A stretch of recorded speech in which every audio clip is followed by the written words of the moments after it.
जिन्होंने परमात्मा प्यार की अनुभूति द्वारा अपने जीवन गुलशन को महकाया, तूफानों को तोहफा समझ सदा उमंग में उड़ते रहे, जिस भी राह पर चले सतत अपनी मंजिल की ओर आगे बढ़ते रहे। मुश्किलों में जिन्होंने कभी हार नहीं मानी, विजय जिनका जन्मसिद्ध अधिकार रहा, ऐसी महान विभूतियों से रूबरू होने का सौभाग्य हमें प्राप्त हो रहा है। अनुभूति द्वारा, अनुभूति द्वारा। ओम शांति। मेरे शरीर का नाम आरती है। मुझे 50 साल से ऊपर इस ईश्वरीय ज्ञान में हो गए हैं। मेरे लौकिक पिताजी लेफ्टिनेंट कमांडर थे और वो भी इस ज्ञान में थे। मेरे लौकिक ब्रदर, मेरी बड़ी सिस्टर और छोटी बहन जो कि इस समय सेंटर पर रहती है, और माता जी ने ये ज्ञान हम आत्माओं को दिया। हम लोग बहुत छोटे छोटे थे और लाल किले में रहते थे। उस समय फादर रिक्रूटिंग ऑफिस के अंदर रिक्रूटिंग ऑफिसर थे और वो भी वहीं रहते थे। और हमको ज्ञान हमारी बुआ से मिला जो गुड़गांव में रहती थी। अभी तो उन्होंने शरीर छोड़ दिया है। माताजी पिताजी दोनों ने शरीर छोड़ दिया है। और पिताजी जो हैं फिर बाद में जब वाइन के डिस्ट्रीब्यूटर बने तब हमको ये ज्ञान मिला। और उस ज्ञान में जब बाबा ने मुरली में कहा कि बच्चे शराब पिलाना पाप है, तो लौकिक पिताजी ने वो धंधा बंद कर दिया। और बंद करने के बाद बाबा से राय लेकर कार्य किया।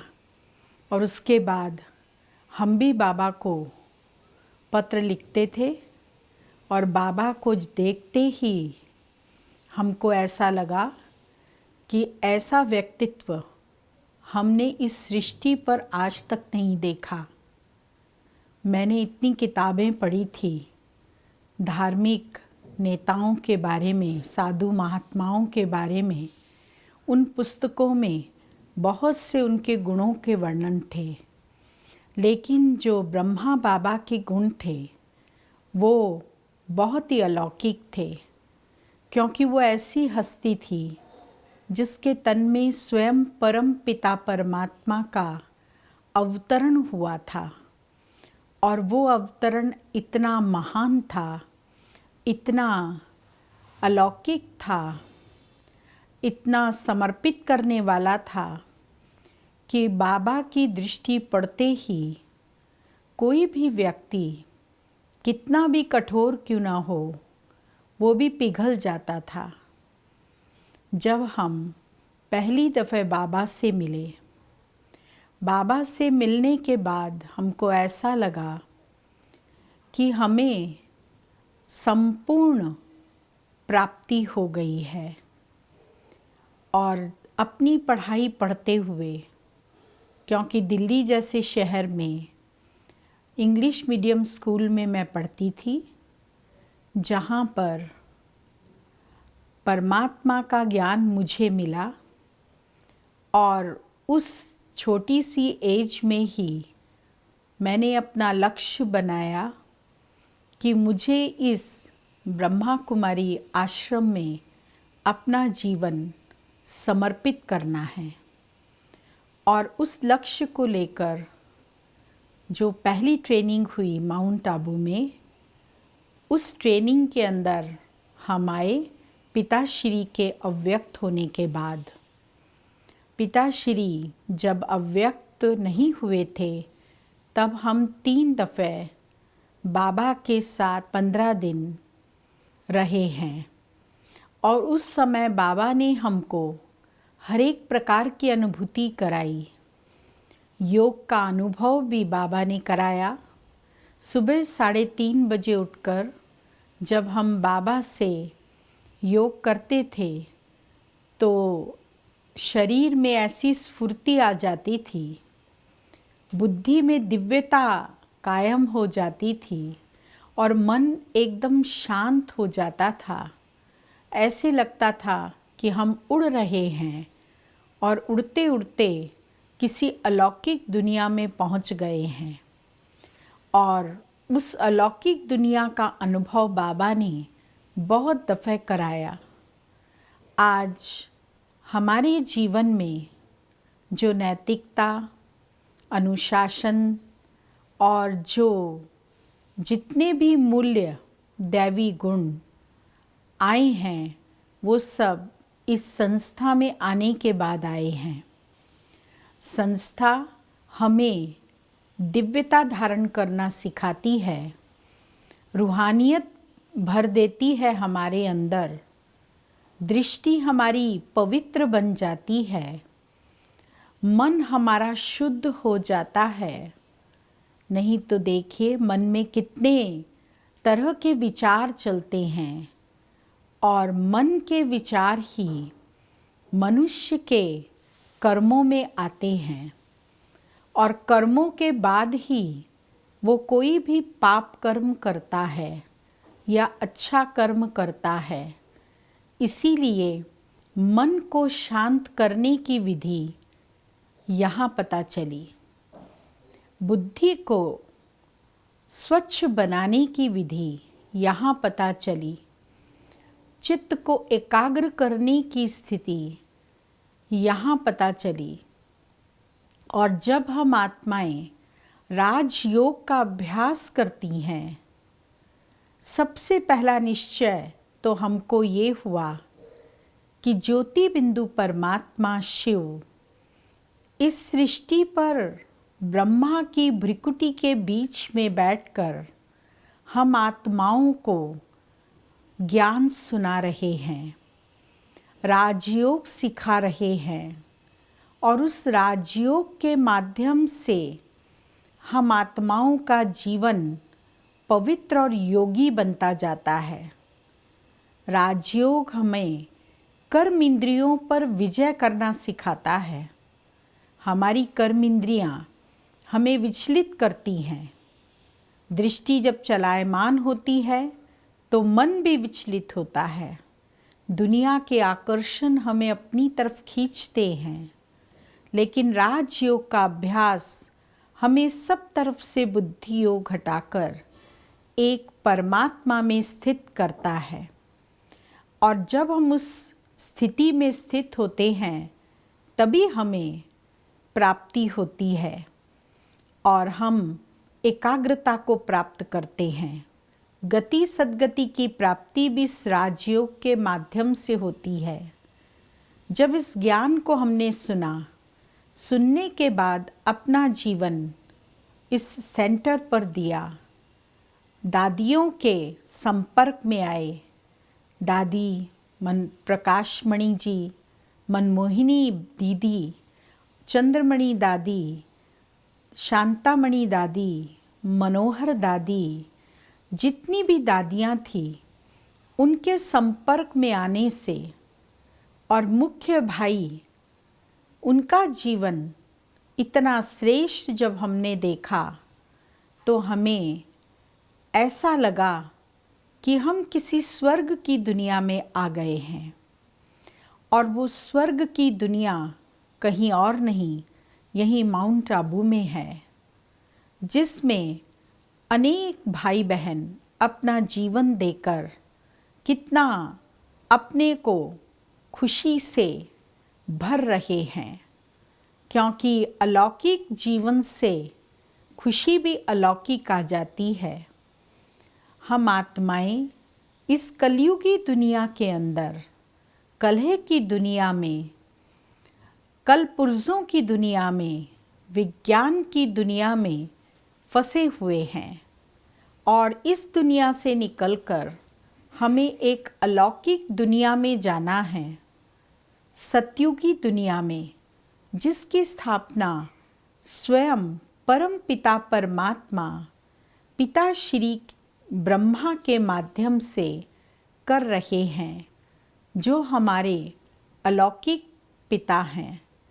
ऐसे ब्रह्मा बाबा जिन्होंने अपने जीवन को, अपने तन मन धन को संपूर्ण रीति से इस यज्ञ में स्वाहा कर दिया, भगवान के अर्पित हो गए, तो ज़रूरी बात है कि उस व्यक्तित्व को देखकर कोई भी व्यक्ति अपने जीवन को समर्पित कर देगा। और बाबा ने हम बच्चों को सिखाया कि बच्चे शुद्ध अन्न खाना चाहिए, सात्विक भोजन जिसे कहा जाता है। कोई भी प्रकार की तामसिक चीज़ों का सेवन नहीं करो, चाहे शराब है, सिगरेट है, तम्बाकू है, व्यसन, इसके साथ साथ मीट, अंडा, शराब, सिगरेट, सब चीज़ हमको छोड़कर सात्विक भोजन करना चाहिए। जितना हम सात्विक भोजन करेंगे उतना हम परमात्मा के साथ सहज ही योग कर सकेंगे और साथ साथ संग भी हमारा श्रेष्ठ हो, परमात्मा के साथ का संग हो। किसी भी अशुद्ध संग को अगर हम करते हैं तो हम डूब जाएंगे इस भव सागर के अंदर। इस भव सागर से अगर हमको तैर कर बाहर जाना है तो हमें अच्छा संग करना पड़ेगा, दैवी गुणों की धारणा करनी चाहिए। तभी हम नर से नारायण और नारी से लक्ष्मी पद को प्राप्त करेंगे, क्योंकि शिव बाबा ने हमें ये लक्ष्य दिया है कि तुम्हें लक्ष्मी नारायण बनना है। और लक्ष्मी नारायण बनने के लिए पुरुषार्थ भी हमको इतना ही श्रेष्ठ, इतना ही महान करना पड़ेगा। आज हमें किसी भी बात का संकल्प नहीं था बचपन में कि हमें कोई आश्रम में जाना है, लेकिन इस आश्रम की गतिविधियों को देखकर और सबसे मुख्य तो बाबा को जब देखा तो ऐसा लगा कि हमें बाबा के साथ ही रहना है। और अभी भी हम भगवान को अपने साथ महसूस करते हैं। जब दिल्ली से माउंट आबू गए, ट्रेनिंग ली, उसके बाद डायरेक्ट इंदौर आना हुआ।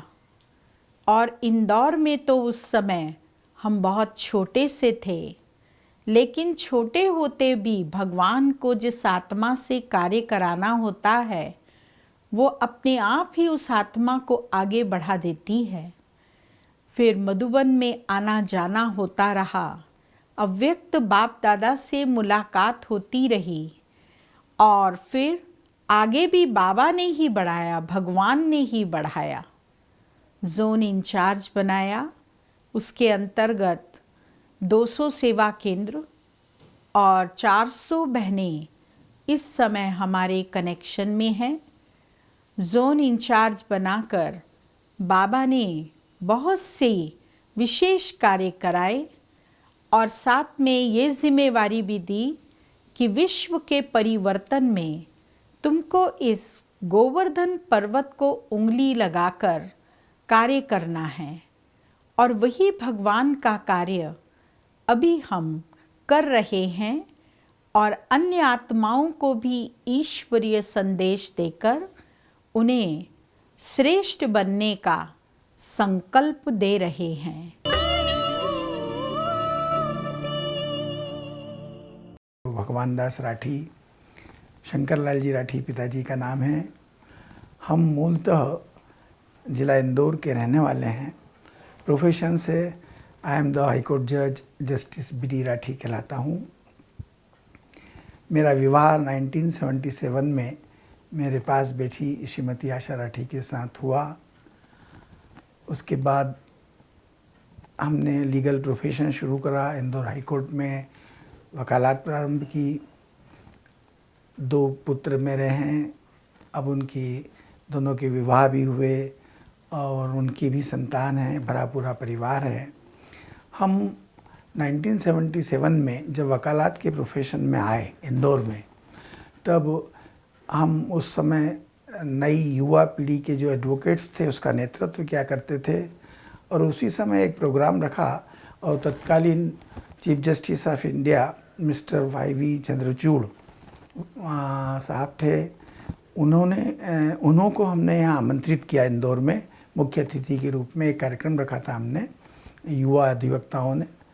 और तभी हमको पहली बार ब्रह्मा कुमारी संस्था का निमंत्रण प्राप्त हुआ कि आप चंद्रचूड़ साहब को लेकर यहाँ आइए, तब हम महात्मा गांधी मार्ग पर इंदौर में तोपखाना में यहाँ एक ब्रह्मा कुमारी संस्था का सेंटर हुआ करता था, वहाँ पर माननीय न्यायमूर्ति श्री चंद्रचूड़ साहब को लेकर गए, वहाँ प्रदर्शनी समझी और उस समय पहली बार हमको ब्रह्मा कुमारी संस्था की फ़िलॉसफ़ी का पता लगा कि एक बहुत उच्च क्वालिटी की आध्यात्मिक शिक्षा का यहाँ ठीक से अध्ययन कराया जाता है ताकि जीवन मानवीय मूल्यों से, मानवीय गुणों से भरपूर होता रहे। बिलासपुर में मैं उस समय क्लास 2 के रूप में व्यवहार न्यायाधीश वर्ग 2 के रूप में पदस्थ था।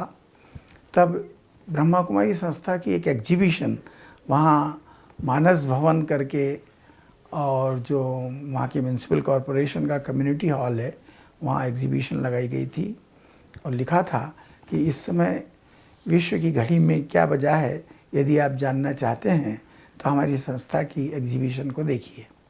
हम और भी न्यायाधीश थे, तो सभी लोग एक दिन शाम को एग्जीबिशन देखने गए और वहाँ पूरा अच्छे से हमने अध्ययन किया कि इनकी बड़ी जो फिलॉसफी थी उसमें क्या सार है।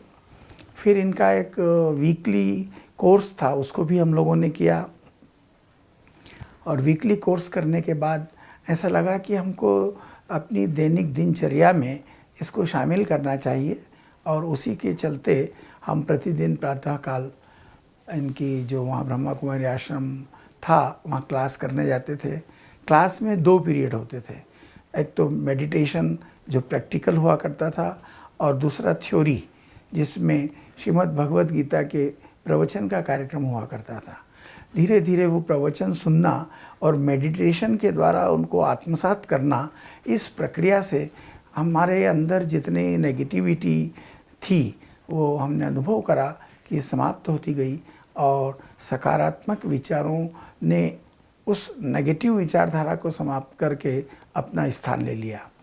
और उसके कारण जो सबसे बड़ा फ़ायदा मैं महसूस करता हूँ और आज तक उसको रियलाइज़ करते हुए हमेशा धन्यवाद देता हूँ संस्था को कि पावर ऑफ कंसंट्रेशन, जो एकाग्रता की शक्ति है, उसमें बहुत मात्रा में बढ़ोतरी हुई।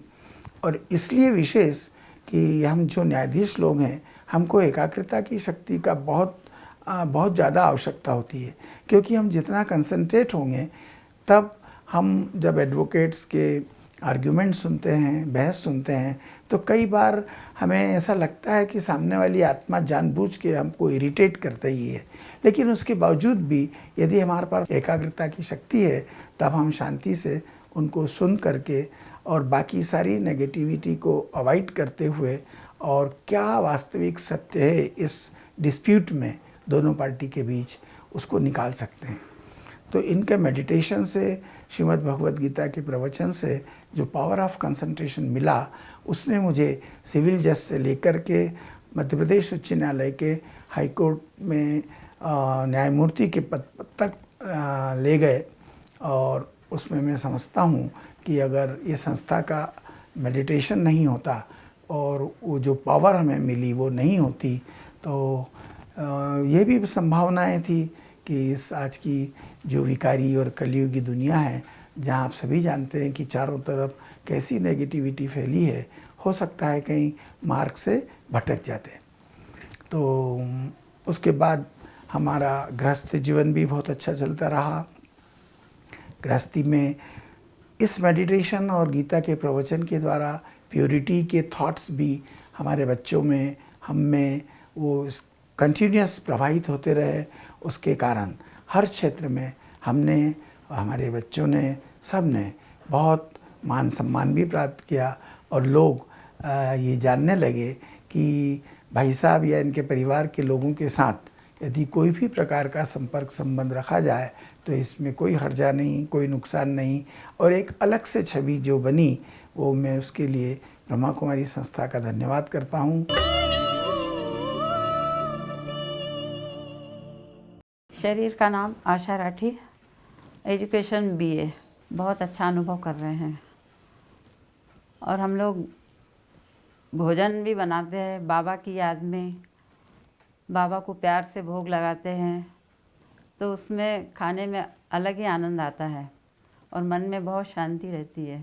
जब हम बाबा से मिलने जाते हैं तो सभी दादियों से बहुत प्यार से मिलते हैं और दादियाँ भी हमसे बहुत प्यार से मिलती हैं।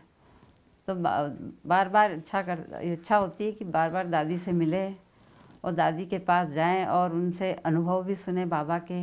जब भी हम जाते हैं बाबा से मिलने, तब आबू पर्वत पर भी जाते हैं, वहाँ पर भी बाबा के कमरे में जाकर योग लगाते हैं, तो वहाँ पे बहुत शांति का अनुभव होता है। और हम लोग घर पर भी बहुत सभी बच्चों के साथ, और भरा पूरा परिवार है हमारा भी, तो उन सब के साथ हम बाबा की बातें शेयर करते हैं और वह भी बहुत खुश होते हैं। और जब भी हमसे मिलने कोई घर पर आता है तो उन लोगों को बहुत अच्छा लगता है। घर पर ऐसा लगता है उनको कि भाई कहाँ पर आ गए हैं हम, बहुत अच्छे।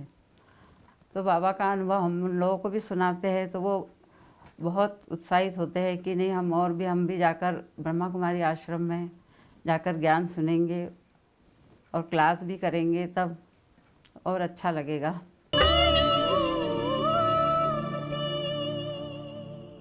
मेरा नाम रजनी तोदी है। मेरी क्वालिफ़िकेशन बीई इलेक्ट्रॉनिक्स में है। मैं इंदौर शहर में पली बड़ी, लेकिन शादी के बाद मैं मुंबई चली गई। मुंबई में कुछ ही समय रही, उसके बाद मैं अपने हस्बैंड के साथ अमेरिका मूव हो गई। अमेरिकन लाइफस्टाइल से धीरे धीरे मुझ पे स्ट्रेस रहने लगा। वहाँ सब कुछ अपने आप करना होता है। मेरे दोनों बच्चे भी छोटे थे उस वक्त और मुझे बच्चों की भी इमोशनली चिंता रहने लगी। एज सच मेरा नेचर इमोशनली है, तो मैं बच्चों की हर छोटी बड़ी बात की चिंता करने लगी और मुझे स्ट्रेस रहने लगा। मैं बच्चों की हर बात कंट्रोल करती थी उस वक्त। मुझे लगता था मैं ही सही हूँ और बच्चों के बारे में मैं सब कुछ जानती हूँ, और इस वजह से मेरा थोड़ा मेरे हस्बैंड से भी कॉन्फ्लिक्ट रहने लगा। ये ऑनगोइंग स्ट्रेस और ऑनगोइंग चिंता के कारण मेरी हेल्थ पे इम्पैक्ट आने लगा। मैं स्कूल में आई वाज एन एथलीट, मैं बास्केटबॉल खेलती थी और भी बहुत सारे स्पोर्ट्स खेलती थी, लेकिन स्ट्रेस और चिंता के कारण मेरी हेल्थ गिरने लगी और मुझे वीकनेस रहने लगी। मैं बहुत जल्दी थक जाती थी, ज़्यादा काम भी नहीं कर पाती थी। मैं बहुत परेशान सी रहने लगी। रिलेशनशिप्स में कॉन्फ्लिक्ट, बच्चों की चिंता, हेल्थ की भी तकलीफ़। ऐसे समय में फॉर्चुनेटली मुझे बाबा का ज्ञान मिला। शिव बाबा का ज्ञान मुझे बहुत खूबसूरत, बहुत लॉजिकल और प्रैक्टिकल लगा। मुझे ज्ञान में कोई अंधविश्वास जैसी बात नहीं लगी, तो मैंने ज्ञान को अपनी लाइफ में अप्लाई करना शुरू किया, क्योंकि मैं अपनी तकलीफ़ों से बाहर आना चाहती थी। सबसे पहले मैंने ज्ञान का लेट गो वाला पॉइंट अपनाया। मुझे ये समझ में आया कि मेरे बच्चों की अपनी डेस्टिनी है, मेरे आसपास जो भी हैं सबकी अपनी डेस्टिनी है। चिंता करने से कुछ नहीं होगा, कंट्रोल करने की भी कोई ज़रूरत नहीं है। तो मैंने लेट गो करना शुरू किया। जितना मैंने लेट गो किया उतना मुझे भी रिलीफ़ मिला और मेरे आसपास भी सब लोगों को रिलीफ़ मिला। मेरे हस्बैंड से भी मेरा रिलेशनशिप इम्प्रूव होने लगा। जो मेरी फ़िज़िकल हेल्थ थी वो मेडिटेशन करने से, बिकॉज़ ऑफ मेडिटेशन मेरा इनर स्ट्रेंथ, मेरा इनर पीस बढ़ा और मैं खुश रहने लगी। तो उससे मेरी हेल्थ पे भी अच्छा असर हुआ। पहले मैं छोटी मोटी डस्टिंग भी करती थी तो मुझे थकान होती थी। मेरा बहुत मन होता कि बाबा के कार्य में सेवा दूं। मेडिटेशन से और ज्ञान से धीरे धीरे मेरी हेल्थ इतनी अच्छी हो गई कि मैं अब बाबा के घर में ड्राइविंग की, सफाई की सेवा अमेरिका में दे पाती हूँ, जिससे मुझे बहुत खुशी मिलती है। मेरे रिलेशनशिप्स मेरे बच्चों के साथ, मेरे हस्बैंड के साथ बहुत इम्प्रूव हो गए। सब खुश रहने लगे हम लोग। Actually practically my life became very very happy and मुझे इस नॉलेज से सिक्योरिटी मिली कि चाहे कुछ भी हो, मेरे भगवान, मेरे शिव बाबा हमेशा मेरे साथ हैं और हमेशा मेरा ध्यान रखेंगे। और उस वजह से मुझे बहुत एक सिक्योरिटी की फीलिंग रहती है, अभी भी है और हमेशा रहेगी। और मुझे चिंता अब ख़त्म सी हो गई है कि बाबा सब देख रहे हैं, बाबा सब संभाल रहे हैं और मैं बस बाबा के साथ ही आगे बढ़ना चाहती हूँ बाबा के ज्ञान में। बाबा का ज्ञान मिलने के बाद मैंने मेडिटेशन करना शुरू किया। इससे मेरे घर का वातावरण शांत रहने लगा। मुझे तो शांति लगती ही थी, मेरे परिवार के सदस्यों को भी, मेंबर्स को भी पीसफुल फील होता। लेकिन जब मेरे फ्रेंड्स मेरे घर में आते या मेरा भाई जो मेरे पड़ोस में ही रहता वो मेरे घर में आता और वो मुझे कहता था कि, मेरे फ्रेंड्स कहते थे कि आपके घर में आने से एक शांति महसूस होती है, आप पहले जो थे उससे बहुत अलग लगते हो, आप बहुत ऐसा महसूस होता है कि आप स्ट्रांग हो गए हो, वरी फ्री हो गए हो, अभी चिंता नहीं करते। उन सभी ने मेरा पर्सनल ट्रांसफॉर्मेशन देखा और वो बहुत खुश होते हैं इस बात से और फिर वो मुझसे पूछते हैं कि ऐसा आपको क्या मिला कि जिस वजह से आपका इतना सब ट्रांसफॉर्मेशन हुआ। और फिर मैं उन्हें बाबा के ज्ञान के बारे में बताती हूँ। इस तरह से मेरे कुछ फ्रेंड्स ने भी बाबा का ज्ञान लिया और मेरे माता पिता ने भी मेरा पर्सनल ट्रांसफॉर्मेशन देखने के बाद ही इस ज्ञान को लेने का डिसीजन लिया और कोर्स किया।